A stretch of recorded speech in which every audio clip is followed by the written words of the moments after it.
আসসালামু আলাইকুম, সবাই কেমন আছেন? আশা করছি খুব ভালো আছেন।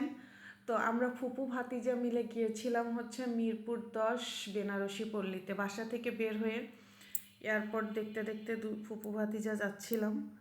তো গিয়ে সিএনজি নিয়ে গিয়েছি, সিএনজি থেকে নামলাম। নামে প্রথমে ঢুকছি হচ্ছে পরশমণিতে। তো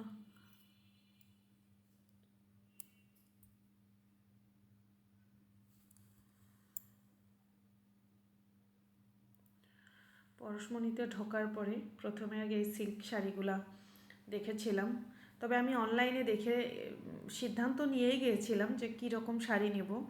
প্রথমে ওই শাড়িটা দেখালো, পরে দেখলাম কিছু হচ্ছে কাতান, টিস্যু, তারপরে দেখলাম হচ্ছে এটা হচ্ছে আপনার আকাশি কালারের শাড়িটা হচ্ছে আপনার এই শাড়ির নামটা আমি ভুলে গেছি। এটা কাতান টাইপের একটা শাড়ি, গাদোয়াল। তারপরে আমি যে শাড়িটা নিয়েছি, এই শাড়িটা আমি ওনাদেরকে ছবি দেখানোর সঙ্গে সঙ্গে ওরা বুঝতে পারছে যে আমি আসলে কোন শাড়িটা চাচ্ছি। তারপরে দেখালো কয়েকটা কালার, তারপরে আমি যে শাড়িটা গায়ে পরে আসি এই শাড়িটা নিলাম।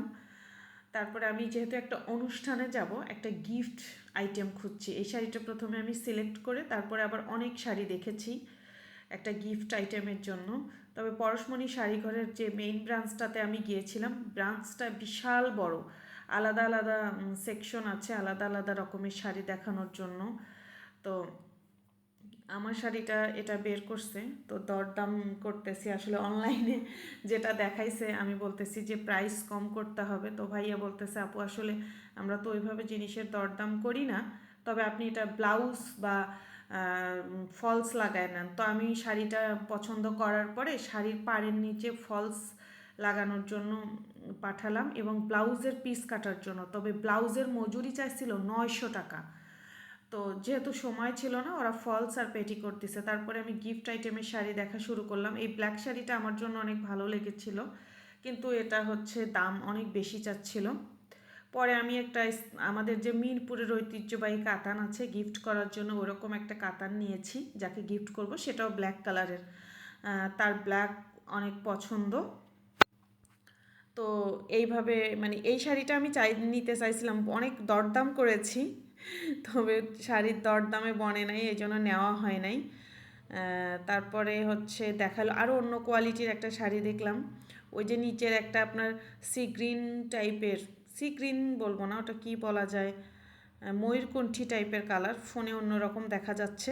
ওই কালারটা মাশাআল্লাহ অনেক সুন্দর ছিল, কিন্তু পরে যে কাতানগুলো আমাকে দেখিয়েছিল এগুলো সব হচ্ছে ওনারা বলতেছে যে হচ্ছে মানে তামিলনাড়ুতে কি বলে, কাঞ্জিপুরম টাইপের শাড়ি নাকি, আল্লাহ মাবুদ জানে।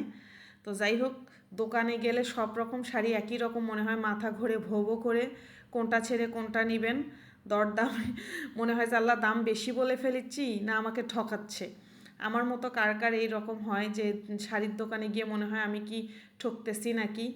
তো এই প্রশ্নটা হচ্ছে অনেক, যেহেতু আমি শাড়িটা ফলস করার জন্য দিয়েছি, পেটিকোট, তারপরে ব্লাউজের কাপড় কাটতে দিয়েছিলাম। পরে আমার শাড়িতে নাকি ব্লাউজের কাপড় খুব কম, ব্লাউজ পিস কাটলে শাড়িতে কুচি কম হবে, এই জন্য আর কি শাড়িটা নেওয়া হয়নি। আমি আমার ভাইয়ের ছেলেকে দেখাচ্ছিলাম পরলে কেমন লাগবে। তো কফি খাইছি, কফি টফি খেয়ে দুইজনে বের হয়ে গেলাম মিরপুর 10 থেকে। বের হয়ে আমরা মেট্রো এদিকে যাচ্ছিলাম। তো আল্লাহ হাফেজ।